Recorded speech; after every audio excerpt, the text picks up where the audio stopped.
Welcome one, welcome all. Stats, we get a very nice cash slate this week at Kansas.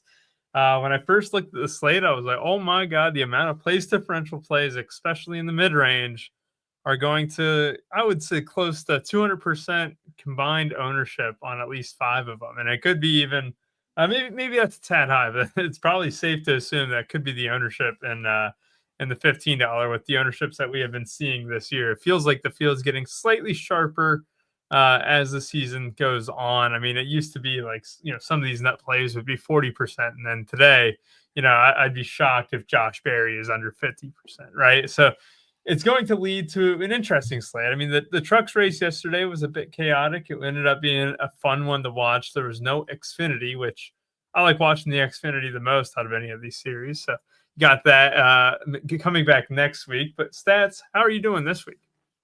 I'm doing well, man. Yeah, I kind of like, depends on the track, but I do like the trucks, man, because in certain track, the trucks get a little crazy. Yeah. So it is fun. That was a wild finish to the race last night, that's for sure. How they didn't wreck out there and give Byron the win is beyond me. But nice save by Hocever. Looks like Riggs basically, he didn't try and wreck him, but he certainly tried to get him loose, and he did. Got him up into the wall, and no caution. They were able to save it, and both came in 1-2. So yeah, it was an exciting finish. What you see here at Kansas is, best cars, best drivers are going to do well. This is not a track where we expect a lot of upsets. So we're looking at the favorites here, and unlike you had last week in Texas, it was basically one lane. You had one groove, you couldn't pass. Not the case here. And you saw that yesterday with Riggs. Like, he was way back there with maybe 10 laps to go, was able to pick up a ton of time. He was picking up like more than a half second a lap, and of course made it an exciting finish on that final lap. So that can happen here. But what we've seen historically at this track are the guys starting up front, really in the top 5 or so, have given us the most Dom points. So as a matter of fact, the most laps led in the last 10, the 10 most laps led, there've only been 2 have come outside the top 10. I don't have it up in front of me. I'm going off in memory, but it was like, I could bring it up. You had about, out of the top 10, I know for a fact the 2 that were outside the top 10 were both Denny Hamlin, started 14th both times. He's in a similar situation here today, so that would be interesting. But for the most part, you're seeing these guys really in the top 5 get the majority of the Dom points. They also win this race. So of the last 6 trips here, I don't believe I think we've only had one driver outside of the top here. I can bring it up quickly. Only one driver finished or started worse than 8th and won this race in the last 6, and that was Chastain in 24, started in the 20th. So it's like the drivers who look good in practice, look good in qualifying, have the best equipment, they tend to do well here. So we're going to need at least one Dom, probably 2, and then we're looking for place differential in the back. Yep, no doubt. I mean, if you really wanted to just kind of get a sense of it, I wrote it up in the playbook, but most builds today will have 4 or 5 drivers in that mid-range. By mid-range, I mean 6.5K in between 9K and stuff. So, like you said, if you do want a couple Doms, you can even include Buescher in there to where, at least you get a little bit different, because you're going to have heavy ownership on guys like, we can just rifle through the mid-range real quick in terms of just names. Like, look, Berry, Priest, Keselowski, Busch, Chastain. Those are 5 guys who are going to command incredible ownership. Then at the stud range, you got Larson, who's going to be like very, very chalky starting at number 1. So if you're thinking about, doing a lineup and you're just like, oh man, I want to win first place. I want to win 100K. Well, you can't play all 6 of those guys, right? So you're going to have to get a little bit different elsewhere. That is going to be the name of the game, because like you said before the show started, it's a very easy cash slate. Well, that doesn't mean anything for tournaments, especially if you want to win first place in those 20 entry max or in those 150 max and stuff too. Because look, Everyone's going to have the same thoughts on how to start out their lineups. Hopefully we can find an edge and maybe going a little bit against the grain and finding a little bit of leverage elsewhere. Stats, thanks for the breakdown there. Let's go ahead and dive into the stud range. You already touched up upon Larson being, starting at number one, how the guys who have started at the top of the race, have been dominating here at Kansas and have been the winners of the past six outside of Chastain in 2024, you said. So that was very interesting to note. Who are your favorite studs in this one? I mean, it's going to be tough to argue with Kyle Larson, right? I mean, I don't know what you're anticipating his ownership. We had Heim yesterday at like 74%, something like that. 75%. On an unrelated note here, Stats, I feel like, and this is, maybe I'm just Oscar the Grouch at this point, but the truck series for DFS is getting so infuriating because legitimately, it's 70% across the entire board for the best plays. So whenever you do make a different move, you just know that you're betting against a guy who, is going to be 5% owned. But like the probability that like a bad truck beats a good truck is so low. I mean, it just comes down to like driver error almost. Well, look at what happened yesterday with Heim, right? So he gets in trouble there late, gets penalty, gets pushed through the back. Still, what did he finish? Like fourth yesterday?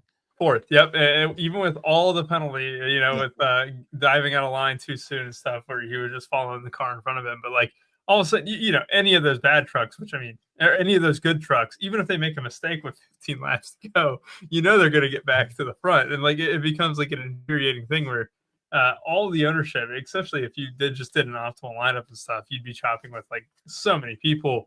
And then if you do make the wrong move or you do make the wrong pivot, you're just like dead last. Like it just takes one driver off a different 16 person and all of a sudden you're buried.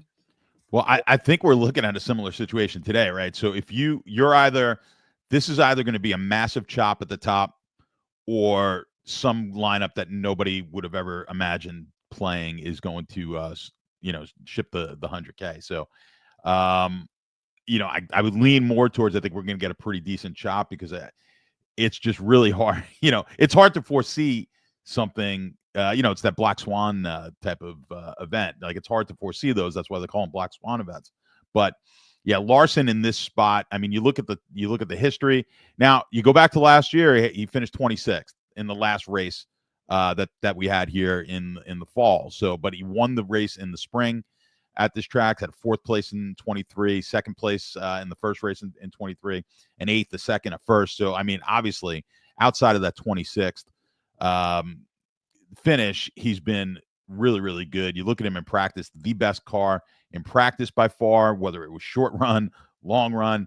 So, I mean, how are we going to beat him off the on the start of this race? How are you going to beat him? And if he gets out in front, I don't know how you're going to really run him down. So the probability here of him dominating at least the early part of this race and a strong finish, the odds say he's plus 310. He's by far the and that's the best line you could possibly get right now. It's even shorter. DraftKings is plus 250 right now. That's an insanely short price for a NASCAR event. But again, it's with good reason. Drivers up at the front have done historically really well. He's up at the front. He's shown great history here, plus great practice times.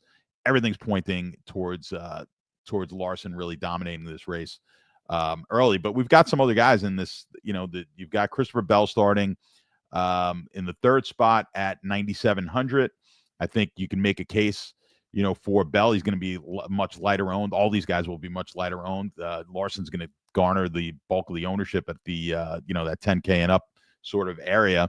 So you've got some other guys. If someone else can break out and possibly overtake Larson, if there's some sort of an issue, if he just doesn't start really well, tire slip, whatever it may be, and we get one of these other guys at a low ownership, that's probably what it's going to take for you to win this thing and win it with a minimal amount of chopping. You got Reddick also starts fourth. So he's up near the top, and he's at 10K. Good history here as well. He won this race back in 23. And you look at the guy, I mentioned him. I mentioned Denny Hamlin earlier. This is another track where tire wear, you want to kind of, if you can maintain the tires, I don't think anyone does it better than Denny. His practice times are always atrocious. You kind of never want to look at his practice times. But he's the guy who has started 14th, and now he starts 14th again. He started 14th 2 times, was in one of the most laps led in this race in both of those times that he started 14th. I think Denny Hamlin, of all the drivers here outside that are not named Larson, in this 10K and above area, I'll throw in Bell at the 9,700 as well. I think Denny Hamlin is the most intriguing to me, and I kind of like, you're getting, of all these drivers, you're getting the most place differential, and I just like his experience here. I like his history here. I mean, look, it's 8th, 5th, 2nd, 1st, 2nd, 4th, 5th. Those are the last, like, whatever it is, 7 trips to this track. I like his chances. I like his chances to lead some laps with place differential, top 5 finish. I think Denny Hamlin becomes, to me, the most intriguing pick at 10.2K. I like that, getting a little bit against the grain, right? Where you give a guy starting 14th, like you said, he's won from there multiple times before. And also, like, this is the one thing that I kind of kept coming back to was, feels like every one of these drivers have good history here, right? Like, it's just a track where the cream rises to the top. So when you're looking at the studs, you're like, oh man, he's pretty good here. Oh, he's pretty good here. Oh, okay, they are all pretty good here. So it's like one of those things where stats, like, I'm kind of going to base it off how is the car performing right now, right? And with Logano, with Elliott, I mean, those are 2 guys where I'm able to cross off on a slate like this, where, you know, in 20 entry max especially, it's just like, look, I don't know if they're going to be able to contend at the top for too long.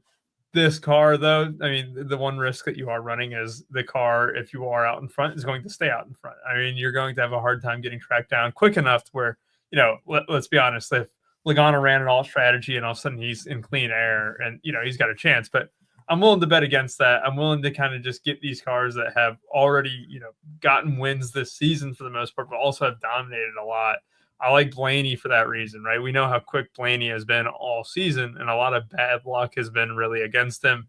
I think Blaney would be the guy that is number 2 for me behind Larson, because look, like you said, Larson's number 1 here, right? Like, in terms of, you know, on the slate, especially if he gets the jump on Buescher, which he should be able to do, the preferred groove and everything like that. But I just, if I am going to get a little bit different, Blaney would probably be my guy. I like your call with Hamlin, but I do, the way Reddick looked, I mean, what was it? Was it last week where he led a bunch of laps, right? It was very competitive, right? He was sitting there at the top almost the entire race. I'm sitting there, I'm like, damn, we hadn't seen that from Tyler Reddick all that much. And it's just worth noting, because I know that he got, what was it, a poor result, right? 21st or whatever, but he was still able to run at the top of the pack there. And that's what I'm wondering here. Is that a sign of things to come? The odds are definitely short on him too. Like, what, 8-1? I couldn't believe that stats, because he has not been running good all season in terms of, like, you know, even at his, like, what, preferred tracks and stuff, he was still not really in a position to win until late. Oh, what was the track that he got, like, what, second in? Or did he even get second in that race? I'm trying to think. Was that is that Darlington, the one I'm thinking of, where he was up there? Darlington, he finished 4th at Darlington. I've got that one up there in front of me. Yeah, I was trying to think, because that was the one that was running late on, and then we had a caution pretty late, but he was in line to finish second. But that was, like, the only time that he really had a great run. And the ability for him to kind of stay up top there in terms of the pack, I don't mind him at all, you know, especially with the odds being that short. I'm gonna trust the sportsbook's odds a little bit more than my opinion on that one. Then you can kind of make a case for Bell. I mean, what he has been able to do to start the season, starting 3rd, not bad at all. But then, yeah, Logano and Elliott are on the chopping block for me. And I think that we can just safely move on to the mid-range here, because when we look at the mid-range, we're going to be spending about 15 minutes on this one, stats. Because, like, I already mentioned it, right, where everyone's going to have the same thoughts. Neither of us are going to have a galaxy brain play when it comes to Berry, Priest, Keselowski, Busch, Chastain, all right? They are all good plays. You don't need to be told that. You don't need to be, told to fade them, right? But if you do want to play them, just make sure that, you know, in line with the massive chop that you alluded to earlier, is that if you do play them, well, your chance for 100K to first might chop down all the way. And I don't think this is that bold of a prediction stats, but might chop down all the way to $2,000. It is just an insane chop if you do play, like, all 5 of those guys, or even 4 of the 5. So if you're willing to kind of get a little bit different, make some pivots around them, like, you know, you can make the case for Chase Briscoe, right, over Ross Chastain. You can make that case, right? or Chase Briscoe over a guy like Ryan Preece. Bubba Wallace, you can throw in there. Alex Bowman. Who else did I have? Austin Cindric could even be a guy. Hosfar coming off the win yesterday. We know that he can get a top 10 in that car. It all just comes down to, can you make one or two pivots around this chalk stats? Because straight up, you're not going to say any of these guys are going to get beat by any of the other guys in this mid-range, right? Like outside of those 5 guys, you have a very clear core. But can you make the case for a guy like Chase Briscoe, for a guy like Bubba Wallace over one of them and try and get a little bit different stats? I think you can. I mean, I worry about that range, like that 10, certainly 10 to 15 and even 10 to 20 that just historically has not performed well here. So when taking my chances, I may look to maybe a different starting, maybe someone starting either up front who possibly can get the lead early, and more likely I might be looking at differentiating myself a little bit further into the 20s, let's say. This 10 to 20 range is going to be difficult. Of those drivers, though, I think Bubba Wallace makes I think you can make the best case for Bubba Wallace here. I think Reddick's card looked really good. Reddick's card last week was phenomenal at a track that you really couldn't pass on, and he was able to pass people last week. I think and Reddick looked phenomenal in practice. Bubba not bad in practice, pretty good practice run, but he may be able to pick up a little something from the Reddick from the Reddick crew here, and starts 15th. Like I said, not exactly the position that I'm looking to target, but I think he will be low owned, and I think we could get some. I think the upside here, if we're going to differentiate ourselves in this range, I like the upside with Bubba Wallace. Yeah, that's kind of the one thing that I was just trying to kind of create the conversation around, right? Where Bubba Wallace, obviously 2311. If you like Reddick, you can like Bubba Wallace here, right? Like it wouldn't be the worst idea to kind of even like stacking teammates there in terms of, I don't want to say like Bubba Wallace is going to be better than straight up than any of those 5 guys, right? But what if the 2311 ended up running really well? You have Reddick in there, let's say he got a win and all of a sudden you're playing Bubba with him too. Like that, it's not the worst idea in the world on a slate like this, where there's going to be so much. I'm not going to call it groupthink either, because at the end of the day, you would click these guys no matter what, right?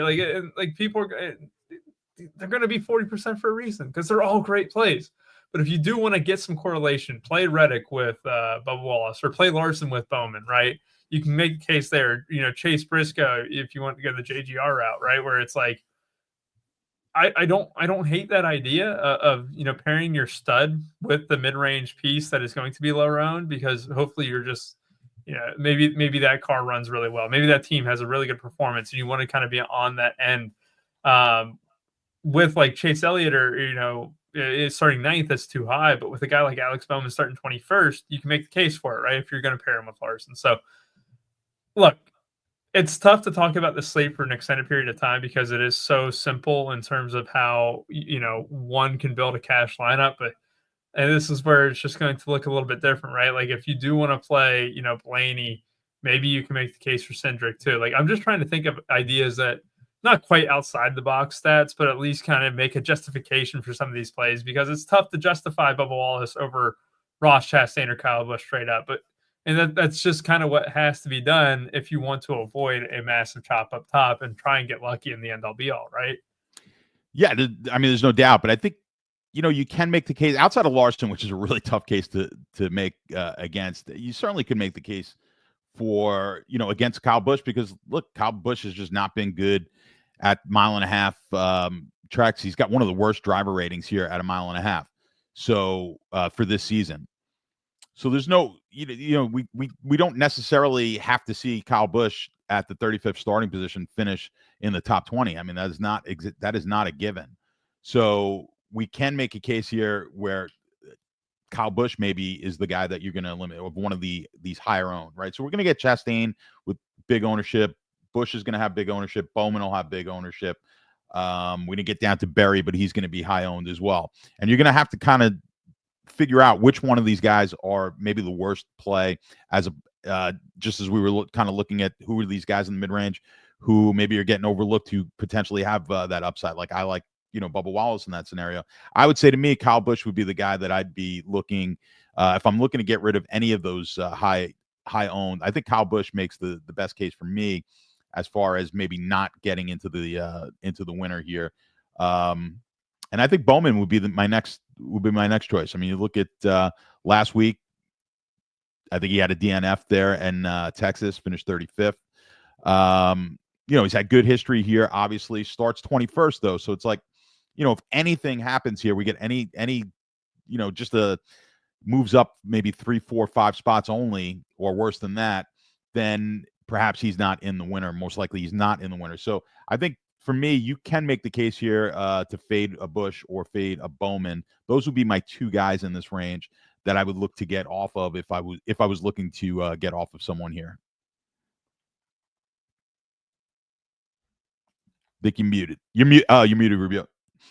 All right, just for the sake of conversation, thank you. I do want to just kind of touch up on Barry, Keselowski, Preece, even Busch and Chastain, where when you're building your lineups, right, and you're playing 150, what's a good target number for you, right? Where are you going to get above the field on each of those guys because they are all the nut plays, and you just want to say, like, because I know that very talented DFS players, especially like JVC, for example, will be like, look, no one's beating Nikola Jokic in the captain spot. I'm going to have him in the captain spot, and I'm going to get every combo I can get with him, right?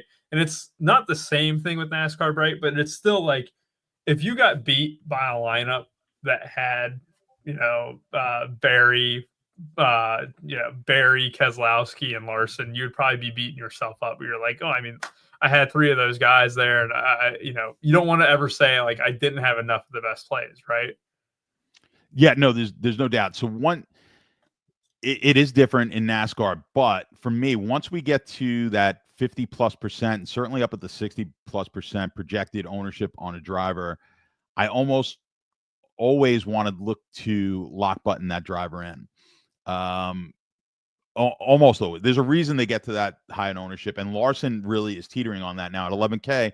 It's going to make it tough, but what that does for you, if you're playing 150, and obviously if Larson's the guy, what it does is open it up. You don't want to be as restrictive now with your other plays. You want to open up the other plays. So you want to have a lot of these plays that are projected to be, 5% owned, 6% owned. And you're going to just, by sheer fact that the way you're playing it, the way you're playing, you're probably going to be a little over on those drivers. And then the hope is we get a couple of low owned drivers get in there in the line, in one of the lineups that you have, and you can, if not, if you don't ship the entire thing, maybe you just chop it 2 or 3 ways. So that's really what I'm looking at here and what we usually look at. And I think on this type of a slate, that's the way you have to go about it. If I was playing 20 lineups, I think I would 100% just take all 20 Larson lineups and hope for the best here. I kind of played it that way yesterday with Heim. So I think we're in a similar situation. So I'm not looking to typically. I could fade these guys who were projecting 30% ownership, 35, and get under the market on them. No problem there. Once we get up to the 60%, I think it becomes difficult, and oftentimes they're so high owned that the winner, even if they don't perform exactly what we expect, they're in the winner anyway. Oh, it's very, very true. I mean, you see it all the time, and let's say Larson finishes 6th, but all of a sudden he dominated the entire first stage, and there was only one other down. I mean, there's a very good chance that he's still in the winner, and that is like not even a bold statement to even make. I did have this question from Logan May. Don't know if it's been asked, but what are the odds that people play both Hamlin and Larson together? I think that's kind of likely that people are going to be able to make that pairing, right? You're going to get about, it'll be 10 to 15% of lineups, I think, will have that combo. Because when you really look at it, right, like we haven't even talked about like pricing, right? Where, look, Barry, Preece, and Keselowski are all 7.2K, 7.1K, 7K. It's not like they're 8K, right? So all of a sudden you're having a lot more salary to spend than usual. And you know what it takes? Well, it only takes like an Allmendinger or a Stenhouse to even get the ability to play Hamlin and Larson together, because that's all it takes. So I do think that playing them together is very fine. And especially Hamlin starting 14th, like you're getting a little bit of PD upside, maybe a late stage upside as well, or and all of a sudden stage 2, stage 3, Hamlin and Larson are battling for the lead. That's not a bad strategy at all, but also because of the way that the pricing works out this week, anyone below 6K is going to be very low owned because everyone is going to be able to play 6K and up. And I think that's where the mistake, where I'm going to call it a mistake at this point, and they don't know how qualifying is going to go or anything like that, but you have a lot of spending power relative to anything else. You could easily make the case that even before the slate started, that Keselowski, Berry, and Preece all should be, 1K higher in price. And now that they're starting where they are, they're just going to be slam dunk plays. And this kind of goes to the case in point of, is 800 too much to leave on the table?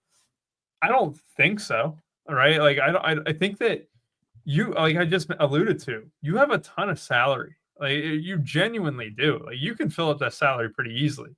But if you're playing Larson, if you're playing, 3 of the other tall guys, and you do want a little bit of a caveat where, hey, maybe this won't chop as much and I still have 6 great plays, leaving 800 is fine. And stats, I want to say that you can leave more salary on this slate than a usual slate because, look, the owner, I've already talked about how, the ownership is going to work out, right?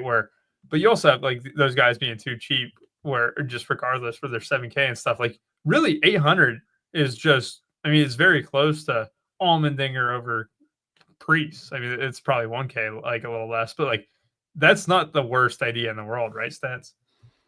No, it's certainly playable. And in NASCAR, you could always leave a little bit more. I'm a little tighter. I usually most of these races I leave about maybe 500 in my builds. But yeah, it'll be unlikely. It'll be tough to get a Larson lineup, I guess, and leave too much salary. But you certainly can.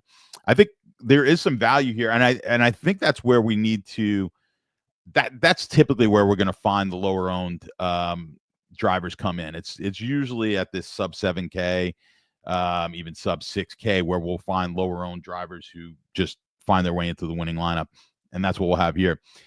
Yeah, Jake's been fading because that certainly has not been a bad strategy. Yeah, it's funny because he's actually been running well the past couple of times, and then the car just happens. Yeah, something happens, right? Where it's funny, Stats, because I do think this is the point in time where I've been saying the same thing about Keselowski with the crap stable and stuff, but it's tough to justify it here starting 36. But hey, if you do want to get different, I'm never going to complain about anyone.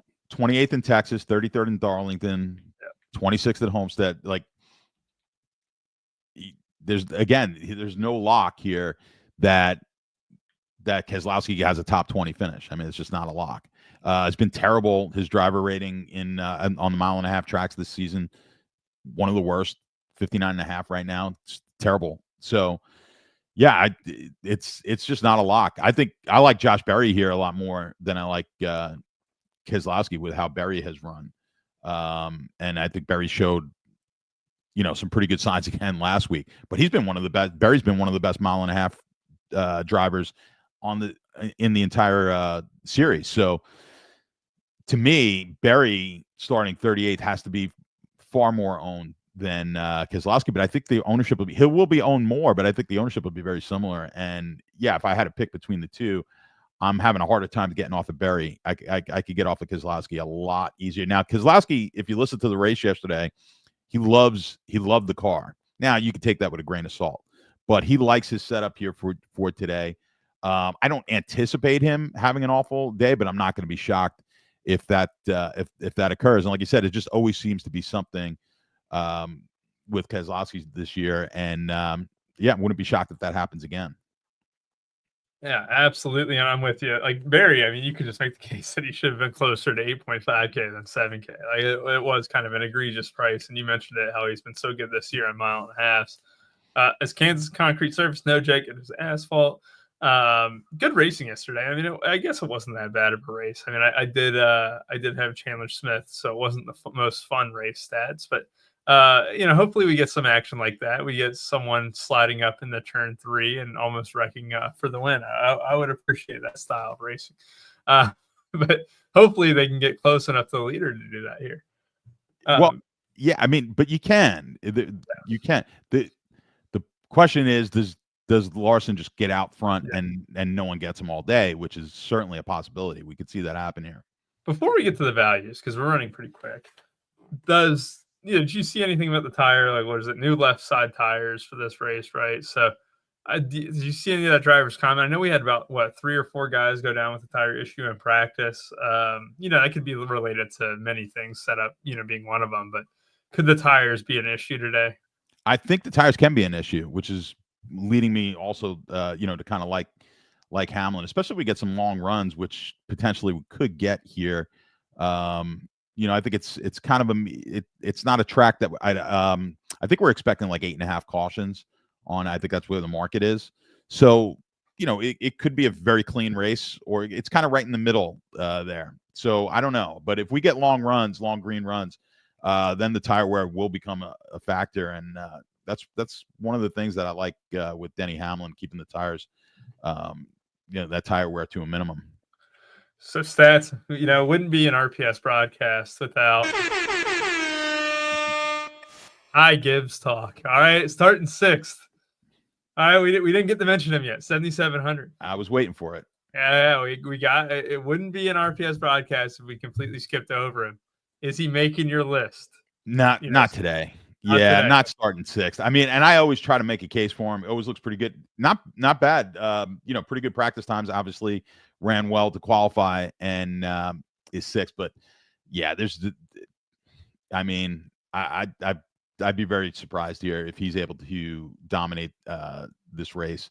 And with the competition that you've got up there in front of him, it's going to be real tough with, obviously Larson and Reddick and Bell and Logano and Busher.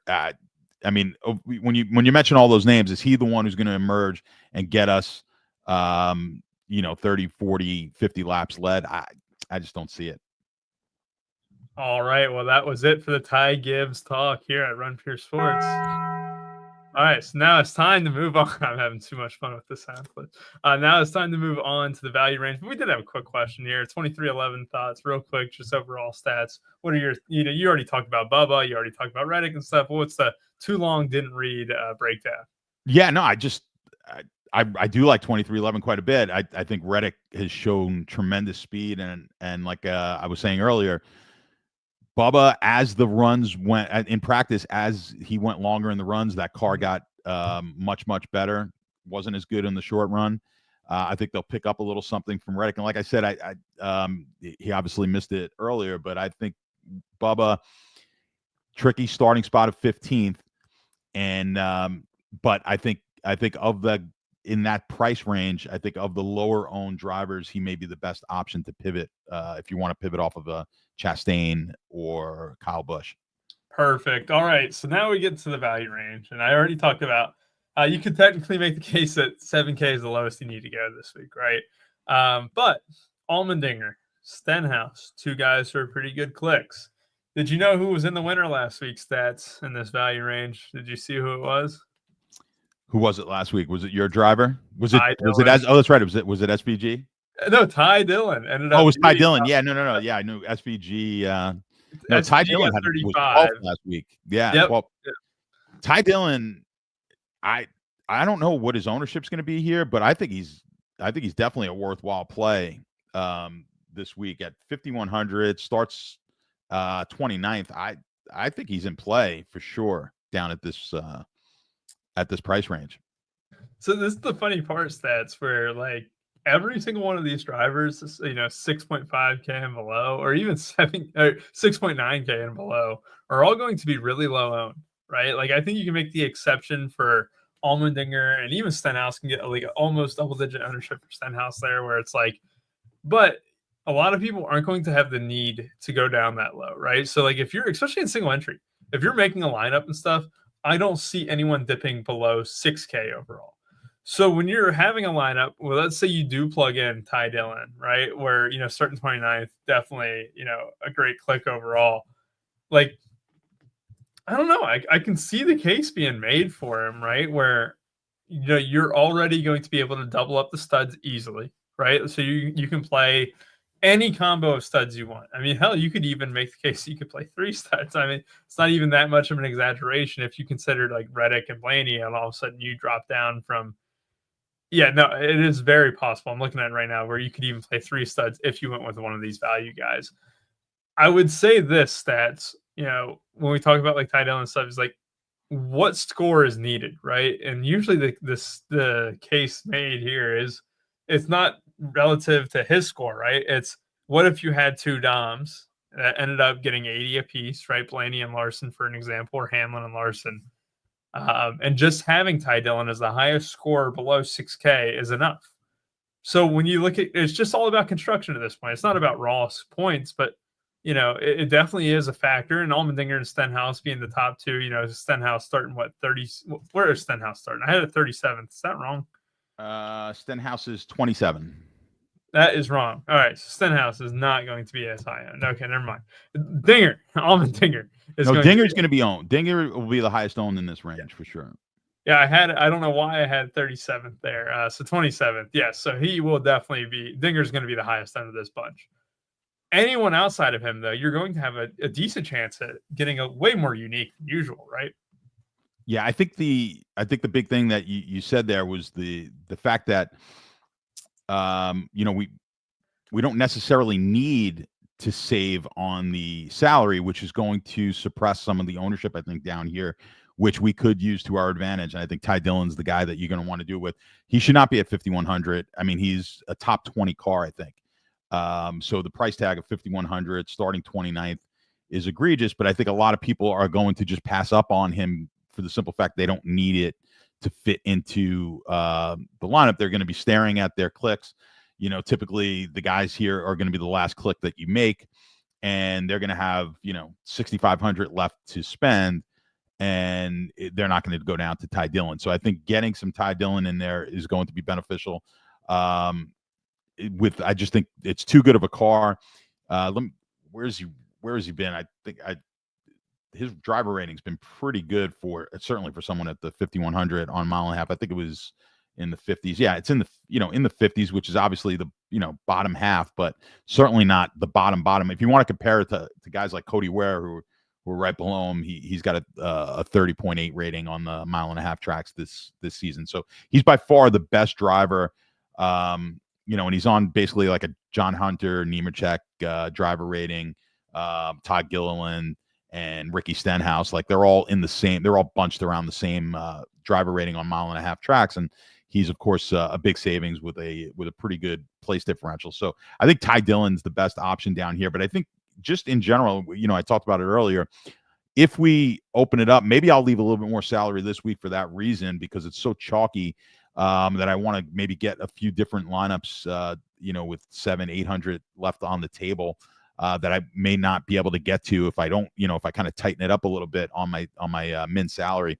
So maybe I'm going to open up a little bit just for the sheer fact that there's so many chalky plays, and not leaving as much salary is going to put me on a lot more chalky lineups. I think if you get yourself, let's see. I mean, are there any guys that you just absolutely don't want to, like, Haley?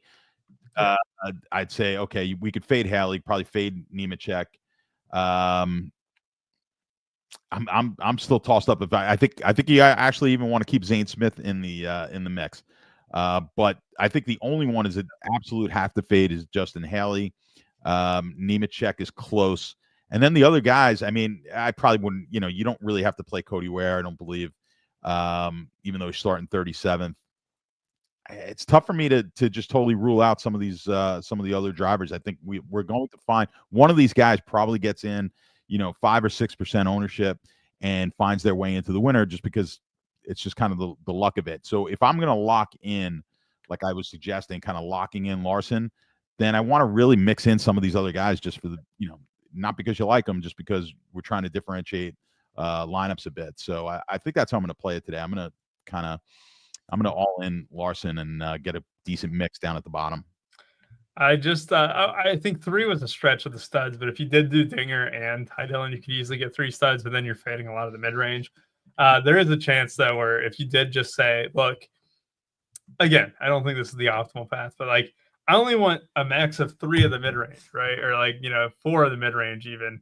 But if you did play 2 studs and Ty Dillon, like some of those combos are incredible stats. Like they're really good. And I think they get the blend of floor and upside and still being able to fade a lot of the, 40% owned chalk. You're getting 3 of those 5 chalk pieces, right? So you're not playing all 5.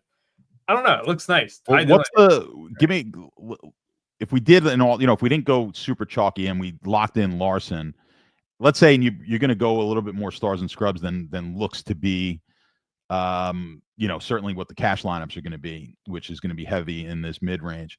If we wanted to go a little bit more star, like what would that lineup look like here? If we took a Larson, who else would we take here? If we took 3 of the top guys, who makes sense? I think Denny makes sense to me just because the place differential, and he's more apt to get maybe late laps led. Larson, we're obviously banking on those early laps led. So that's 2 of them. Who else can we mix in here if we were taking such an unusual path to building? If you did want to get really aggressive, right? Stars and scrubs, screw the mid-range, right? Screw this loaded mid-range that we have here. So it's like getting a bacon cheeseburger without the bacon. It's just one of those things. But if you did do that, throw in Tyler Reddick in there, and all of a sudden now you got, 2 Toyotas and Larson, right? And then you can kind of just play, not to give away a full lineup, but like Dylan and Allmendinger. And all of a sudden now you got one last piece for the mid-range, but it's like that's not going to be a very, very popular path at all. It's going to be very much against the grain, and it's going to be, a very good chance to be unique overall. Like that's the type of build stats where if you did do, 3 studs, it would probably take 2 values, which no one's going to do. No one's going to take, 2 dudes below 6.5K. But it's a fun path. I mean, it really is. What if, the what if game, what if Busch and Keselowski and Chastain all got into it in the first stage, right? Like, hey, now you're sitting on a lottery. Now you're rolling, yeah. But like, it's a fun path, but like 3 DOMs is probably a bit excessive because at the end of the day, it is 3 DOMs, right? Especially if you do 3 studs. So two seems to be the max though, because like I think you're getting a bit too thin at that point. That if you did 150 stats, right? Like, and all of a sudden how you look along the bar, right? You got all those circles. You'd have the one circle on the very far left, and there's times where you win. You have one on the very far left that's like almost dead, dead last. But then you got the first place one. You look at the dead last one, that'd probably make the list. Yes, yeah. Well, it's just weird, because we just don't have. There's no high price place differential really here. So I mean that's the situation we're in. But yeah, no. More than likely, we're not going to see these low, the sub 6K guys make it into the winner, but I think you kind of have to play the game here where there's enough of a probability that happens to where you're really going to shoot up the cash list here and the money list too. If one of those, if the unusual scenario happens, it may be worth the play. But again, I'd like to do it.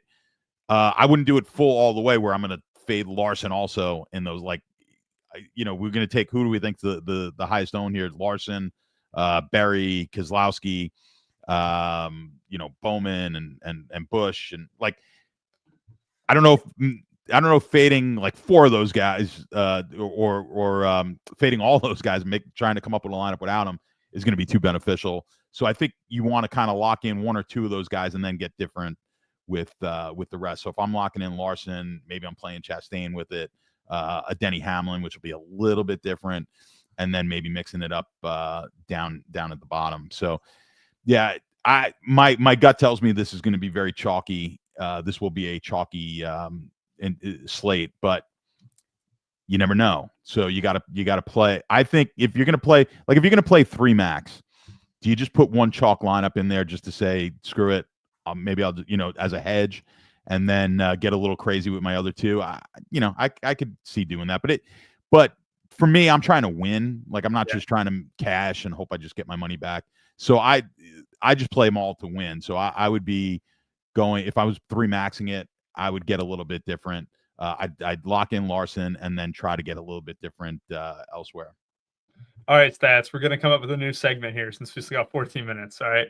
I'm going to play over-under. All right. I'm going to set a number for you, and then you're going to go over-under on that number for ownership. Okay. And this is just going to be playing a little bit of an ownership game. Mm-hmm.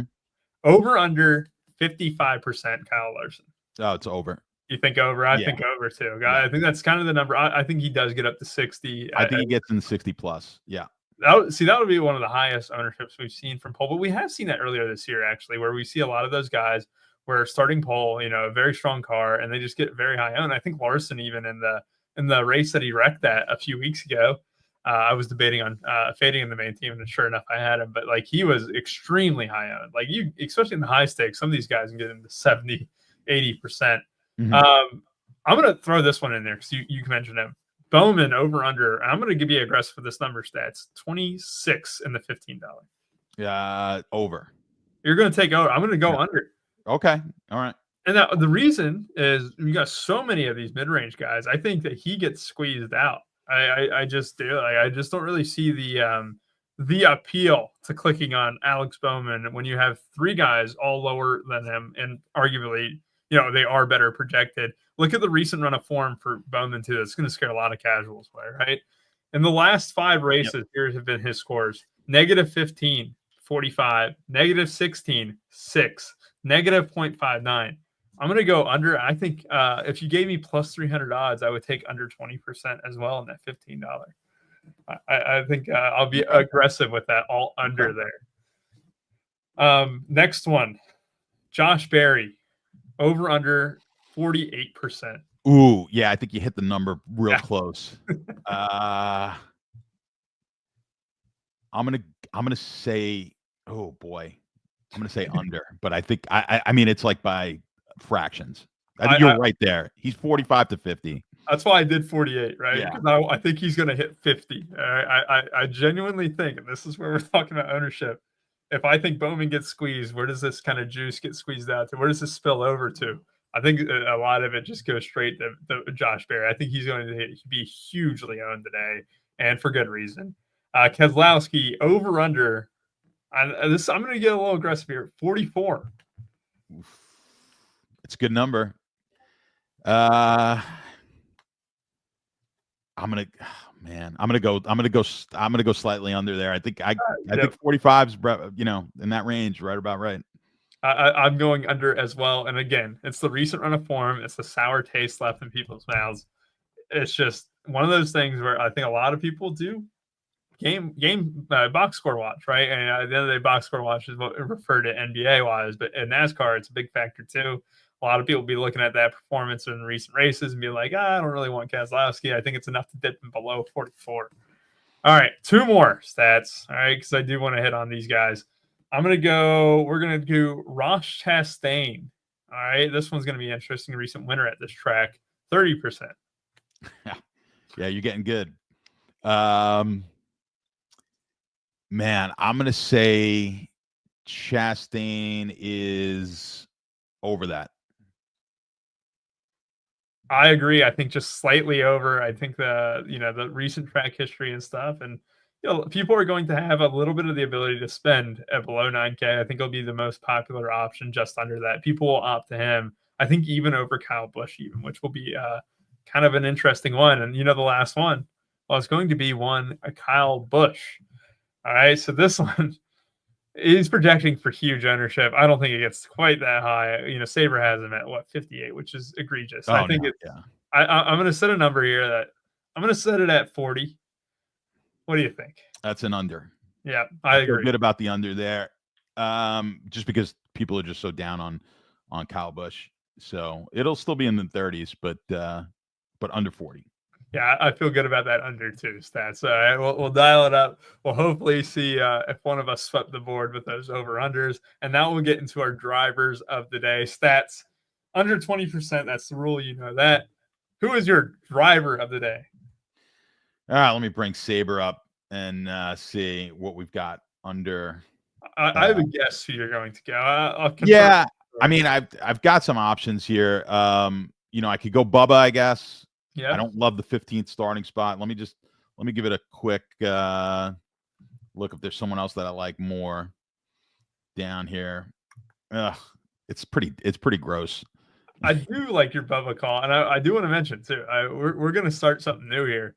If the driver comes in over 20%, you got to do that many push-ups. So if they come in at 22%, you got to do 22 push-ups live on air.